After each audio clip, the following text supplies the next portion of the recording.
Today's video, I want to talk about factors that I'm looking to understand if we're in a bull.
Folks, I'm just still getting rid of mine here. I do realize I am indeed on mute and that it's just me for the moment. So folks, stay tuned.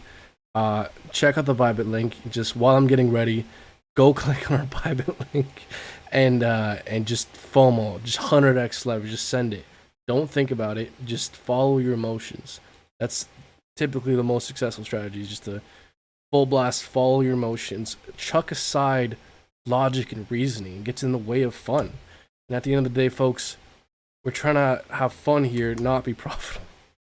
Again, that's sarcasm. I'm kidding for those who don't realize. So I'm just getting ready on mine here, folks. I apologize. I've been having some technical difficulties on mine with some of my different sorts of streaming software. So, folks, thank you for bearing with me. I'm still getting situated.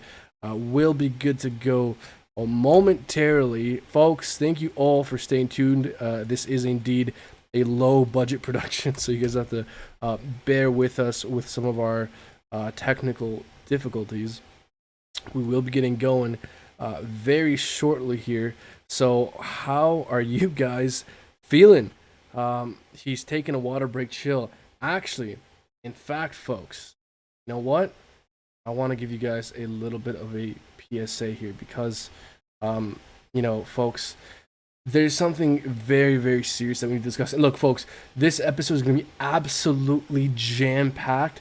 Massive Bitcoin update. Bitcoin is at a critical inflection point. I mean, when is it not? But critical inflection point. Massive news with Bitcoin. Is it deviating from the stock to flow? Massive news with Ethereum. So we're going to get to all that big news. But with that being said, let's take a moment here to first discuss what's important. What's important is our health, and what's important is keeping hydrated and maintaining hydration. Because, folks, unfortunately, Messin, we both run this channel, he has been recovering from dehydration. He was in the hospital I spoke to his doctors. I heard from him the other day. He's in better spirits, but he's still recovering from dehydration. So, folks, I just want to take a second to stress the importance of hydration, because you can never stay too hydrated, and it's always important to be hydrated like me. You don't want to be like Messin, all dehydrated and stuff. You want to be hydrated. So, make sure you drink water. You don't want to end up like Messin with all these symptoms. It's just a tragedy. It's just a tragedy, folks. Okay, so now with that being said, why don't we start talking about some of the real news and the real goings on in this market, because there's many things to discuss. Again, and folks, just wrap it up, put a bow on the Messin thing. He is planning to come back once he recovers from his, I don't want to call it injuries, but from his dehydration. So make sure when he comes back on the live streams that you guys let him know that he has got to do a better job of keeping hydrated. Its hydration is very, very important. So, okay, I'm done on my end here, folks. All right, I'm good. Stop panicking and freaking out. Let's talk about what's important and what's going on here. I heard Messin left you for BitBoy Crypto.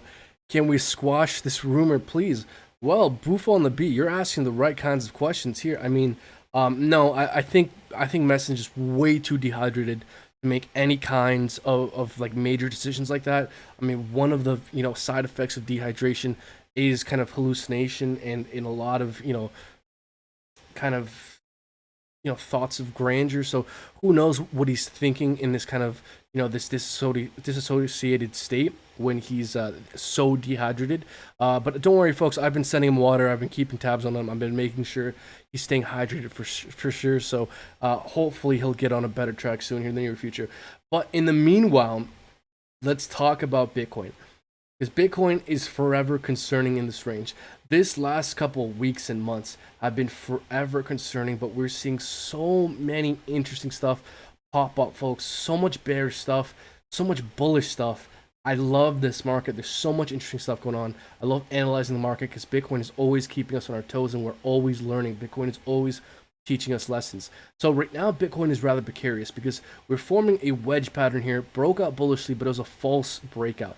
Very little volume, and so eventually it was taken back down. And the last time we did something similar was in this wedge pattern here, where we broke out bullishly. We couldn't hold it. I think Elon tweeted, and then we had a substantial crash. So is that indeed the case? Well, if we basically don't hold the line here, if we drop below 33,300, then folks, we're testing 33,000 and then 31,000, and hopefully Bitcoin puts in a higher low, because rejection at any point should be anticipated. Its higher lows is what we need to see. Again, I keep saying that, but I'm going to keep stressing that because it's very important. Folks, we got some major news stories to discuss with both Bitcoin and Ethereum. Before we really start delving into that, let's kind of touch back with the price action here and with the charts, because there's some very significant things playing out on the higher time frames that I want all of us to be aware of here. So we're looking at a weekly chart of Bitcoin.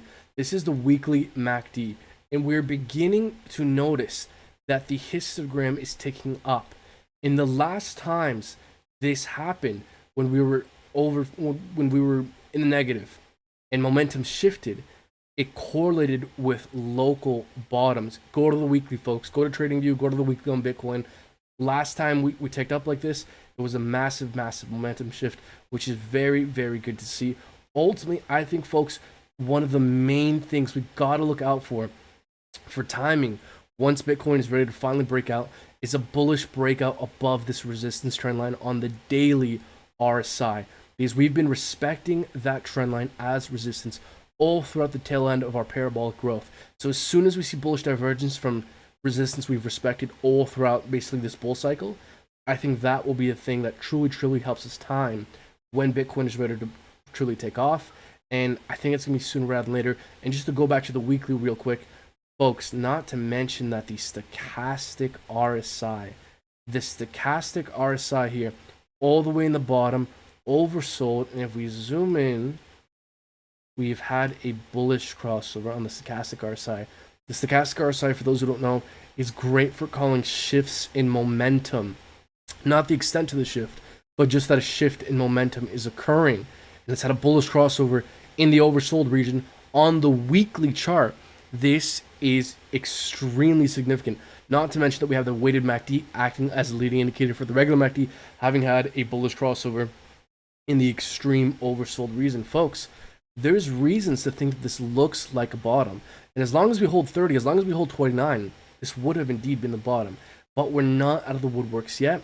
I think one of the next major resistance levels that Bitcoin needs to get above and hold above, and if we do this, this will be the first major layer of resistance that will lead me, based off evidence, to start feeling more bullish about Bitcoin. This is the 50 daily SMA, this white line. Folks, right now we're in a bear trend. And the way I like to think of breaking the bear trend, how do we get back into a bull market? Well, we have several layers of major resistance above us. And I view each one of these major layers of resistance as like a, I'm trying to come up with an analogy here, folks, bear with me, but like a boss battle in like a video game, right? Like let's say you're playing Super Mario Bros. Or whatever the fuck. And there's a boss, right? And you got to beat one of the bosses, then you could beat the bigger boss, which leads you to the next boss. And then ultimately there's the big bad major boss, right? And each one of these resistance levels are one of those bosses, and each one we beat makes it more likely that we could retest the other one. So the 50 daily SMA is the first big boss, again folks, bear with the analogy, that Bitcoin needs to get above if we want to make an argument that this bull run can actually continue. Because until we start beating these quote-unquote bosses, then we're still putting in macro lower highs, lower lows, breaking support, and Bitcoin is still bearish. So getting above the 50 daily SMA makes it likely that we could test the 200 daily EMA. Getting above that means we can get above 40,000, 41,000 and put in a higher high. If we put in a higher high, then we can test the 200 daily SMA. If we can test the 200 daily SMA, then we can test this red trend line here, which I do believe is kind of the final boss, the final major resistance level, where if Bitcoin does something like this, break out bullishly, come back down and retest the old support, then the upside, folks, is extremely substantial. That goddamn red line needs to break, and once we do so, folks, pack your bag, we're going to 100K. Speaking of 100K, let's talk about the Bitcoin stock to flow model. But before we talk about that, since I'm right here, let's also take a second to just acknowledge that whales are buying the dip. We're seeing a very, very interesting sudden spike, and wallets holding 1 to 10K Bitcoin suddenly increase on some recent lows. This is the first time this has happened in quite a long time. Ever since the tail end of our parabolic run, these whales have been selling off until now. These whales have started to accumulate. Very, very interesting. Will we see continuation? We don't know. But I want to take a second here to talk about the stock to flow model for Bitcoin. So Plan B is a famous analyst who put out the stock to flow model. Now there's two versions of the stock to flow model: the stock to flow model and the stock to flow model X. The stock to flow model, basically, from my best understanding, and again, I read a few articles a couple weeks ago, and I don't claim to be a stock to flow expert, but I am familiar with at least the ideas of stock to flow, is that it basically is a ratio between the current supply, incoming supply, and how that's tracked with market cap historically, and they extrapolate based off that historical correlation what could happen in the future. And there's two versions of the stock to flow model: stock to flow model F, which only includes Bitcoin data, and then the stock to flow model X, which also includes, I believe, some silver and gold data as well. So I believe Plan B, the creator of stock to flow, has said that he does prefer the stock to flow model X. That is a little bit more bullish. I believe that model prices Bitcoin at over 200,000-300,000 this cycle, while the stock to flow model, the original one that just considers Bitcoin data, prices in Bitcoin at over 100,000 this year. So the original stock to flow model is a little bit more bearish, although can you call 100,000 bearish? I don't think so. It's a little bit more conservative. So bottom line, folks, this is a very interesting model to consider right now, because this is a super, super famous model that has historically done a very good job of kind of tracking Bitcoin's price action over the long term. And this is a very interesting time to consider this and bring this up, because right now we are greatly diverging from the stock to flow model. According to stock to flow, Bitcoin should currently be at 77,900, and we are not. Bitcoin is now the furthest away from the estimated value in more than 2 years. So the last time we deviated from stock to flow was 2 years ago. If we bring it back to glass node here, we can get a better sense of this deviation. We are really deviating from the predicted stock to flow model price. So this tells me a few things. Either the stock to flow model is incorrect but useful in some circumstances. If we break below 30,000, stock to flow model is probably incorrect. But if 30,000 holds, then stock to flow has a good chance of continuing to be valid. If that is indeed the case, folks, a major correction gives more sustainable growth to the upside eventually when that does indeed come. Now, no model is perfect, but a lot are useful. I've heard smart people say that, so now I'm repeating it myself. Now, stock to flow, Plan B has said that if within the next 6 months we don't get back on track with his stock to flow model, that the stock to flow model is invalid. So it's going to be very interesting to see how Bitcoin plays out, because the stock to flow model is one of the most popular, renowned models for kind of guesstimating Bitcoin over the long term. So it's going to be very interesting to see if this model continues to be valid, continues to succeed moving forward.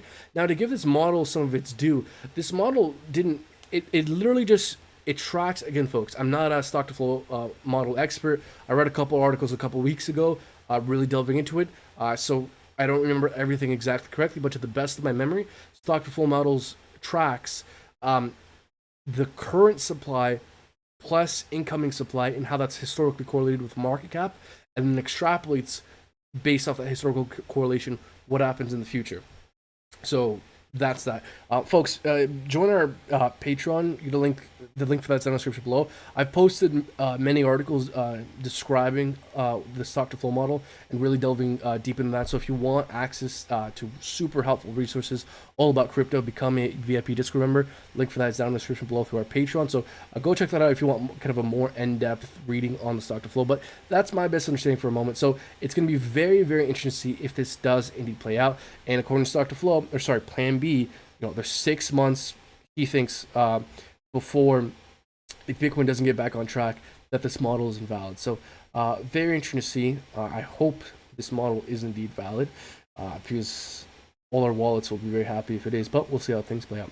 Also, it's just important to reiterate here that this is the longest time the market has spent in extreme fear in a very, very long time, which, again, if you're a long-term investor, typically seems bullish. And again, folks, bring it back to the chart, bring it back to that weekly chart. I mean, that stochastic RSI, that weighted MACD, that histogram ticking back up on the weekly. Folks, it looks like a bottom. It looks like a bottom, but we can't call it quite just yet. Because if we get a daily candle close below 30,000, 29,000, that starts to look like a breakdown from macro head and shoulders. And if we do that, then the downside potential is extremely substantial. So we'll see if things play out, folks. There's a lot of, circumstances off track that we need to consider. The China news, regulation, banks and countries not getting in. There's so many new factors now swaying influence in the market that, stock to flow, it wasn't set up to consider these outside factors, country regulation, China clamping down, Bitcoin suddenly losing half of its mining power. Plan B stock to flow model wasn't meant to consider these factors. So we'll see how things play out over the long term. But those are some of the important news stories I want to bring up in regards to Bitcoin here. Also, another very important thing to keep on mentioning here is the Bitcoin held on exchanges.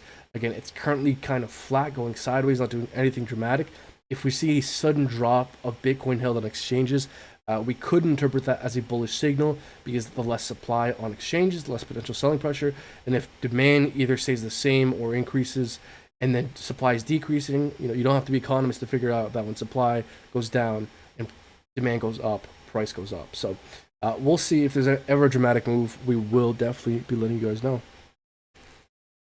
So let's see what you guys are saying. DWS is saying, I wouldn't bet in stock to flow. It's been continuously preaching high projections, and Bitcoin's current production is making those projections more and more unlikely. Yeah, that may very well end up being the case. Although, something we got to consider too, folks, is that let's assume for a second the bull run does indeed come back. Well, historically, the most parabolic moments of cycles have been the last few months, the last 3 months, the last month has been historically the most parabolic portion of the cycle.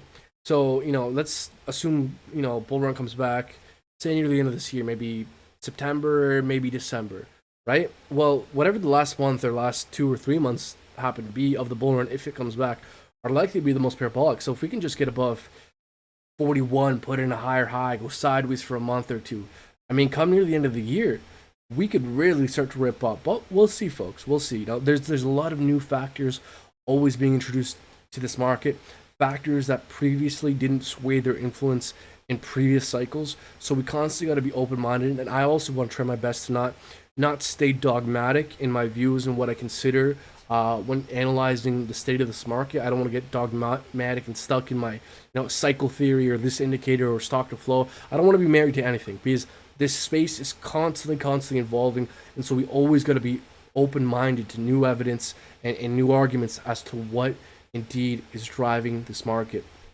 One thing we should look out for if we're trying to gauge when Bitcoin can have a sustainable breakout is what we want to see is a breakout with volume. So as we can see here, when we broke out, the volume was goddamn nothing. It was going down. It was bullshit. It was no volume whatsoever. So if we have a bullish breakout, this is what we want to see here. A lot of buy volume. If we see that, that is a very good sign. So let's see what else you're saying. David Prater saying, should I buy ETH now or wait? Same with ADA. Well, David, that's an important question, and it's difficult to answer because everyone's situation is different. So with your question, why don't we begin to transition into Ethereum, because Ethereum is, I mean, like always, looking very, very interesting and at a major inflection point, because what's going on with Ethereum is that we're currently testing to support to see if we will hold it and continue to maintain it as support. That is a big if. So, big Ethereum news. Before we discuss it, let's talk about price action here. Ethereum is currently holding 21 EMA on the 6 hour, this green line here. I believe this is a moving average. It's very good for calling short-term support / resistance for Ethereum. So ETH basically has got to maintain 2200 to be short-term bullish. If ETH starts to lose 2200, then ETH looks no longer short-term bullish, in my opinion. Now, while I do have the 50 daily SMA, I don't think it's been super valid for ETH. I think what's been more valid for Ethereum is this moving average, which I will now show you. I believe the 200 on the 10, no, not 2000, 200 on the 10 is very good for kind of calling long-term price action for ETH, and is exactly where we've been finding rejection, exactly as predicted. So folks, again, FOMO with our bybit link down in the description below. No, I'm kidding, but look, we got to get above basically 2400. If ETH starts to hold and get daily candles closing above 2400, then that's a healthy Ethereum. Ultimately, folks, as much as I love Ethereum, I think it's very difficult to assume that Ethereum would enter price discovery and make new all-time highs if Bitcoin is crashing and burning. So ultimately, if we want altcoins, including Ethereum, to do well and recover, we need a healthy Bitcoin.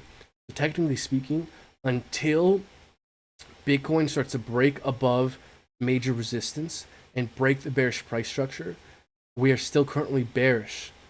So I think the smartest thing to do would be to wait on the sidelines before buying into this market. And this is, again, not financial advice, but I do believe the safest thing to do would be to wait on the sidelines to see if Bitcoin can start flipping major resistance into support.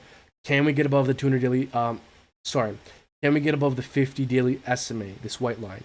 Can we get above 40,000, 41,000, put in a higher high? Can we get above the 200 daily EMA? Can we get above the 200 daily SMA? Can we get above this red trend line from all-time highs to the next major lower high? Break above it, come back down, retest it, hold it as support. Each one of these major resistance levels that we break above makes it more likely that we've broken the bearish price structure. But until we've done that, Bitcoin is still bearish. So if you want to be confident about buying to this market, again, not financial advice, but just my opinion, what I'm looking out for, is we got to actually see Bitcoin break the bearish price structure. Because Bitcoin is still putting in macro, lower highs, lower lows, breaking support. It is bearish. Bitcoin is bearish. And until we get above these goddamn lines, it will still continue to be bearish. So if you want to play things safe, you want to play things logically, wait until we can start flipping major resistance levels into support. And then Ethereum will have the confidence, and the market will have the confidence to continue sustainably. Because any major rally with ETH while Bitcoin's not doing great is a very iffy, precarious rally in my opinion. So look, I think Ethereum over the next 10 years is going to be worth over $100,000. So if you're willing to hold the next 5 to 10 years, I mean, who gives a shit what's happening right now? Just dollar cost average. But ultimately, folks, because nobody knows anything for sure, nobody knows that we're going to crash next month or be in the middle of a bull run next month, dollar cost average, right? Like, technical analysis is great because it gives you an understanding of the probabilities, what's more likely, what's less likely. But ultimately, nobody knows anything for sure. I don't know anything for sure. So, best approach, dollar cost average. If you, again, not financial advice, but if you had $1,000 to invest, $100 now, $100 if we have bullish divergence, $100 if we have a bullish retest, $100 if we break another major level of resistance into support, make a higher high, and just kind of each layer of confidence that we had that the bull run could continue, dollar cost average. Or if we start to crash, then dollar cost average the dips. Not financial advice, but my approach would be to wait on the sidelines, wait for confirmation, and dollar cost average. That would be my approach. And also just understand that having a long-term outlook mitigates your greatest risk factor. And the greatest risk factor in crypto is short-term volatility. And the way you step aside that short-term volatility is having a long-term outlook, because everyone that's held for years is in profit and doesn't give two shits about this correction. Imagine if you bought, during the December bear market at $70, you wouldn't give two shits about this 50% correction. That's why it's important to have a long-term outlook. The people who are the most profitable in crypto are the people with the longest kind of outlook. So if you have a long-term outlook, you dollar cost average, and you hold quality, that is a winning recipe over the long term. Again, folks, crypto is not a get-rich-quick scheme.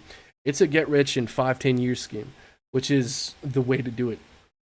So that's my view with Ethereum price action.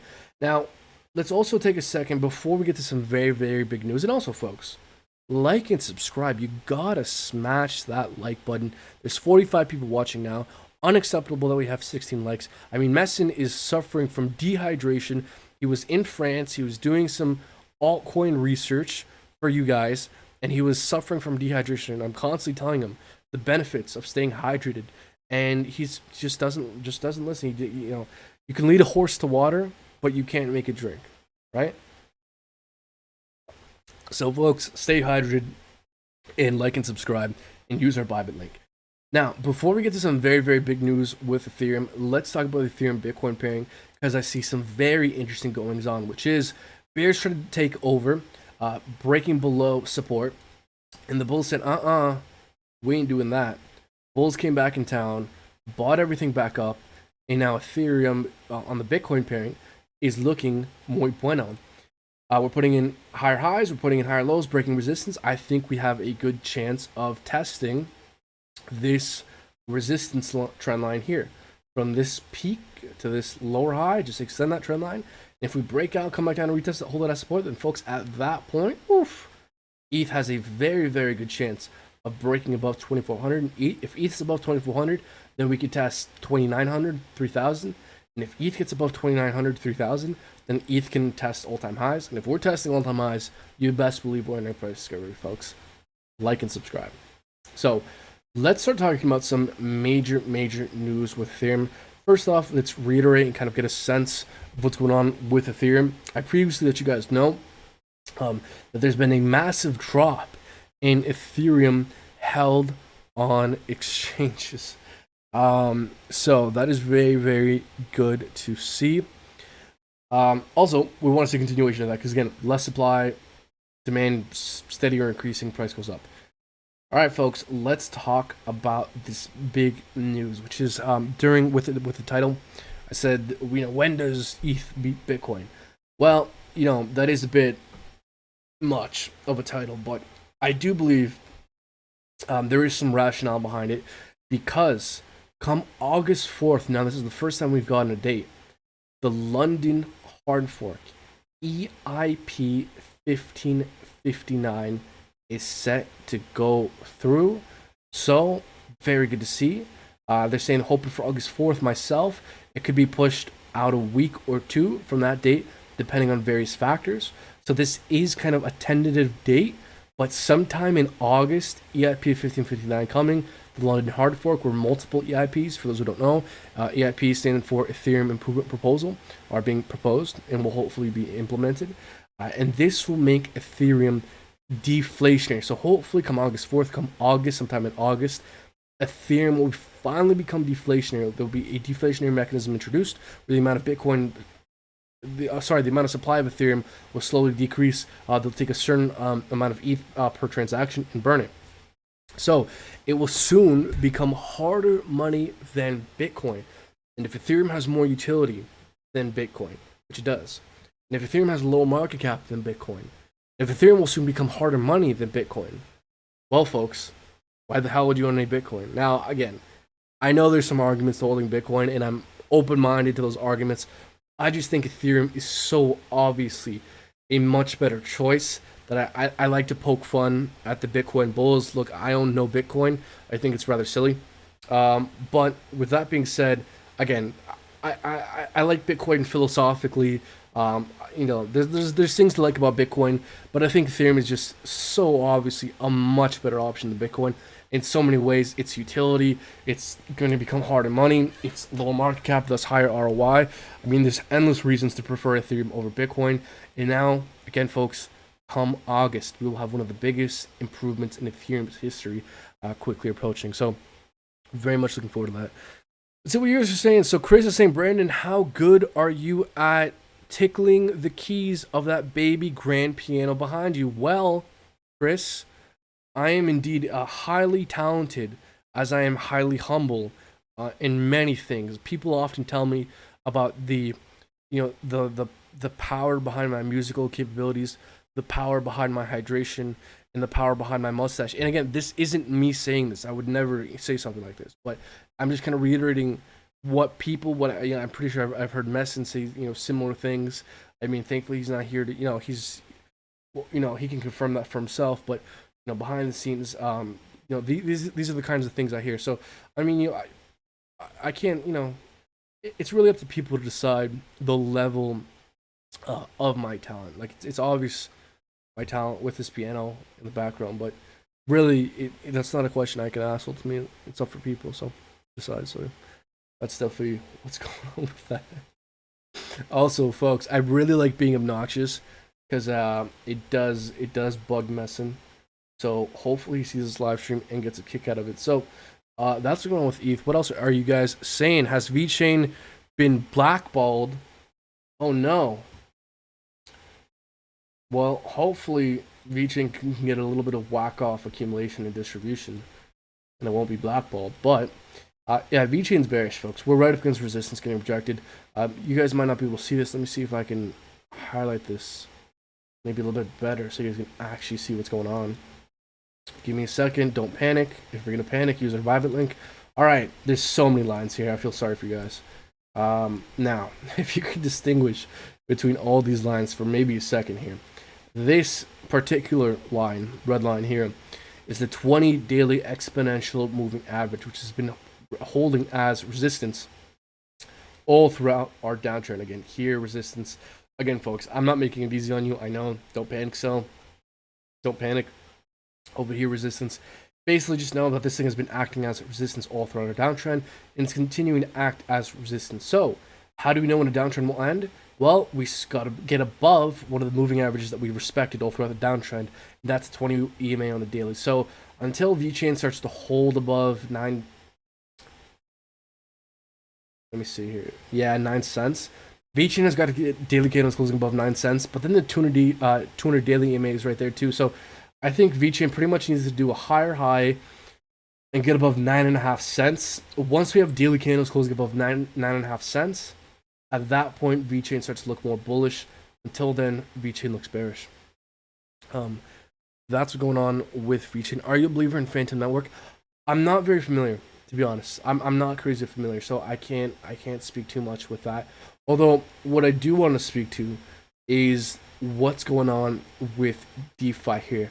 I think Uniswap and Aave, by the way, massive news with Aave that we need to discuss, are both likely some sort of leading indicators for the DeFi market for DeFi altcoins, and they are both currently breaking out. This is a big deal. Uniswap and Aave are both arguably the biggest DeFi plays, arguably out there in the world. And the fact that they're both now breaking out is a very good sign for altcoins, but more specifically DeFi here. So Uniswap is currently testing the 200 daily EMA. This blue line here, if we get daily candle closing above it, that is a very good sign. There's a range here, kind of $21, $21.5. That's been established as support. We've broken below it, now acting as resistance. Now, if Uniswap can start to hold $22, $21.90, we start getting daily candles closing above that. Super good sign. We want to have daily candles closing above that 200 daily EMA. Again, we've respected this red line, this 20 daily EMA as resistance all throughout our downtrend. Now that we flipped it, it might be the end of the downtrend. Folks, this works so well. Whenever you're trying to find if an uptrend will end, find a moving average that is tested and held as support. And if we lose it, it's typically the end of the uptrend. So like, for example, over here, this is the 50 daily EMA. Here's support, held as support all throughout our uptrend. As soon as we lost it, massive sell-off. Okay, now the 20 EMA, this red line here, thin red line, hopefully you guys can see it. Let me take a second to actually make it thicker so you can actually see what I'm talking about. Bear with me for just a second. This red line here, acting as resistance all throughout our downtrend, except now we're breaking above it, could signal the end of the downtrend. If we get above that 200 daily EMA, that's further bullish confirmation. As well, folks, giant Aave news and super interesting Aave price action. Aave seems to be breaking out bullishly. Now let me kind of redraw this a bit here. So we're breaking out bullishly from a major resistance level over here. All right, so you can draw this slightly different ways. Either way, we broke out over here, okay, and we're putting higher highs and higher lows, getting above the 200 daily EMA, and we flip the 618 from resistance into support. Folks, there is a massive base of sideways moving price action right here for Aave that we have broken above. Look at this sideways price action here. Support here, support here, support here, support here, support here. For months, ever since January, we have been respecting this base at basically 280-ish as support, except recently we've broken down. That is ultra critical. But guess what, folks? The bulls came in. The bulls were like, bears, you ain't in charge, we in charge. And we've broken above this super relevant, super price reactive, multi-month base of support / resistance. We're currently above it, which is ultra bullish. So for me, folks, as long as Aave continues to hold above 280, then Aave can see bullish continuation. And if Aave and Uniswap are seeing bullish continuation, then the DeFi market is going to start showing signs of life, in my opinion. Ultimately, we need more confirmation with ETH, and we need more confirmation with Bitcoin. But the fact that we're seeing the two biggest DeFi plays starting to break out and look bullish is very promising for DeFi. Ultimately, folks, what we need to see clarity in the market is confirmation. Not jump to any conclusions. Let's wait out. Let's see for more confirmation. If we can flip more layers of resistance into support, the more we do, the more confident we could be. So far, very good sign. In regards to Aave, I'm very glad I recently purchased some Aave for my 5K paper portfolio because there's been some very interesting Aave developments. So Aave is now introducing kind of some CeFi centralized exchange functionality to their protocol, where now they're making they're creating kind of a DeFi hub specifically for institutions in business where you have to KYC, it's permissioned. So this is a giant step towards institutional adoption. So far, they will be tailoring services for Bitcoin, Ethereum, USDC, and Aave. So this is a very big deal, folks. This is absolutely massive for Aave. The fact that they're now kind of creating a separate platform specifically for the institutions to get in, called Aave Pro, is quite substantial, which is exactly why we're seeing this bullish breakout, bullish divergence. And honestly, folks, if we have a bit of a pullback, if Aave does something like this, let's say at some point, if I can find, there we go. If Aave does something like this, we come back down and maybe retest the 200 daily EMA. At that point, I might add some more Aave to my paper portfolio and even buy some more in real life, because folks, that news is stupidly underrated. That Aave news, that's actually fucking huge, guys. Like that's giant for Aave. That's a seal of approval that the institutions are now actually fucking using crypto. Like, excuse, whoever's offended by my language. I don't mean to make you clutch your pearls, but this is pretty goddamn revolutionary news for crypto adoption, for DeFi, and this is very good to see. And folks, if Aave and Uniswap are doing great, then it's hard to say that we're in a bear market. So something to think about. Now, I see someone mentioning SNX, and yes, let's take a look at SNX, because SNX, from what I saw, has been absolutely killing it, and I really regret not buying the dip on synthetics. Ah, look at this. I love this. I love this because of how whales love to manipulate the market and shake people out on purpose. So I want to show you guys exactly what I mean. So synthetics here, which for those who don't know, is kind of the leader when it comes to derivatives, which is essentially just kind of fancy trading for fancy people. There's no need to go on to a in-depth derivatives explanation. Just understand that it's fancy trading, and if the institutions are coming in, as we are now seeing, eventually they're going to bring in their billions and trillions, and eventually I think they're likely to bring derivatives into crypto. And the legacy markets, derivatives is far greater than the trading of all the underlying assets. So if all of crypto is worth, 1.2 trillion, 1.5 trillion, then the derivatives market could be worth many trillions more. And synthetics is that leader in derivatives. And so the fact that we're forming this macro month-long channel, and again, it's arguable how you draw this, and you could, there's 1,000 different ways to draw this, right? It's very debatable, it's very subjective. But with that being said, the fact that we broke down from it, I'm sure stopped a lot of people out, liquidated a bunch of people, because the whales know that people are going to have stop losses set below this amount. And we're now shot up back above resistance. Folks, the whales, this market feeds on our emotions. It feeds on our fear. It feeds on our impatience. That's how people make money. If everyone knew how to act correctly and navigate the market correctly all the time, there would be no money to be made. It's only through exploiting the faults, the fears, the impatience of others that others can be profitable.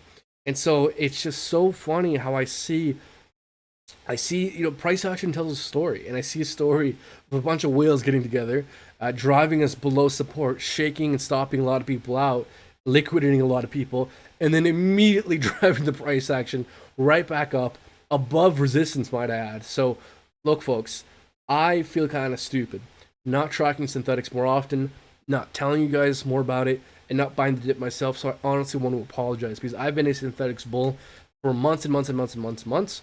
But I honestly got kind of bored from just analyzing a chart that's just going down and to the right. There's not much more I can say other than, hey, we're losing support. It's just constantly bearish.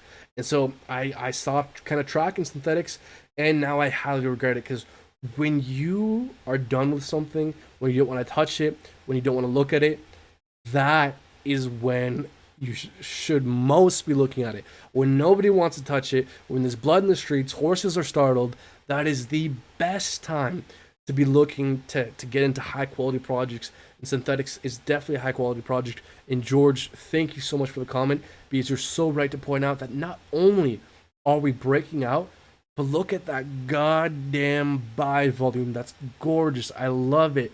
Classic textbook manipulation of the market. They drive us down below support, stop people out, liquidate people, shake people out, bore people, and capitulate people, and then immediately gets bought back up with a shit ton of volume that makes it more likely that we can see continuation. Folks, I think and let's take a look at our indicators, because this is looking good, but I would wager that we're probably a bit overextended. Let's take a look maybe at the 4 hour here for Synthetics, because I want to get a sense of what's the momentum saying. So let's take a look here. I still own Synthetics, by the way. I've been holding this for like months and months. Yeah, so we're overextended with the stochastic. Yeah, so we're a bit overextended. That should be expected. Yeah, 2 hours looking a little bit weak. 1 hour bearish crossover on the MACD. Actually, not even. Hold on, let's see. Not quite yet. Looks like we might. Weighted MACD bearish crossover. RSI. Yeah, putting in a lower high paired with a higher high in price action. Yeah, we're overextended. A pullback wouldn't be crazy.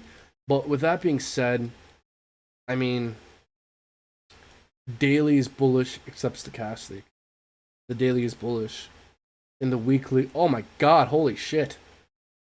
This weekly looks fucking gorgeous. Holy shit. I love this weekly. Look at this. It's fucking gorgeous. Someone should screenshot this and make an NFT. I love this. This is art right here. I love seeing this. Yeah. Weekly looks good. Weekly looks strong. So, I mean, what's the next major resistance? We have a fib kind of close to this cluster of price reactivity over here. So, yeah, I think the next major resistance is like $12 to about $14. So if Synthetic starts to hold $12, I mean, what argument is there that Synthetics isn't bullish? Like, there's still the issue of lower highs and lower lows. So we gotta put in macro higher highs and higher lows, and getting above $12. Nah, I think we'd have to get above $14, I think, to start making the argument that we're starting to put in higher highs. So a Synthetics above $14 is a Synthetics having had several layers of bullish confirmation. And then if we can get above like 1785, get above that volume for the bullish confirmation, if we can do that, I think we have a super strong chance of testing all-time highs. And if we're testing all-time highs, we're entering price discovery. So just to kind of wrap up here with Synthetics, which I very much like over the long term, if ETH and Bitcoin can hold it together, then what argument is there that Synthetics won't recover? That's how I kind of view it. Like right now, folks, there's so many discounts in the market, and I'm so tempted to buy, which I have been doing. I'm not even tempted, I'm doing it with my paper portfolio and both in real life. But we're still not out of the woodwork yet. Again, guys, we're seeing those signs that things could get bullish again. But right now, with that still being a reality, the reality is we're seeing signs that we could be bullish. That's one reality. It's also a reality that Bitcoin is doing nothing but putting in lower highs and lower lows, breaking support. And and as long as we continue to maintain that price structure, Bitcoin will continue to be bearish, and therefore the whole market will continue to be bearish. So as much as I love to see these signs with ETH, these signs with DeFi, these signs with Synthetics, ultimately we need a healthy Bitcoin, because Bitcoin drives the market. So, 50 daily SMA, that's our first major sign. We can get back above 37,000, get above that, then we can start to look a bit more hopeful. Ultimately, any of these rallies could be very much short-lived. Now, with that being said, I haven't buying the dip. And honestly, if Synthetics and Aave have a pullback, if Bitcoin breaks down from our wedge, and if we retest 33,000, maybe 31,000, I'm probably going to be buying the dip on Aave and synthetics. So that's that, folks. My back is killing me. It's very much late on my end here, so I think I'm gonna start to wrap it up. Ultimately, guys, you guys are the best. Thank you all so much for being here. Like and subscribe, all that good stuff. FOMO, panic, buy and sell with our bybit link. Again, folks, for those who can't tell, I'm kidding. I like to be silly when it comes to bybit and mention it ironically, because a lot of people mention it unironically, and it's a little much. Just put things diplomatically. Be safe, folks. Have a plan, stick to it, and at the end of the day, stay hydrated, because you don't want to end up like Messin, all dehydrated and not buying the dip on altcoins. Take care, folks.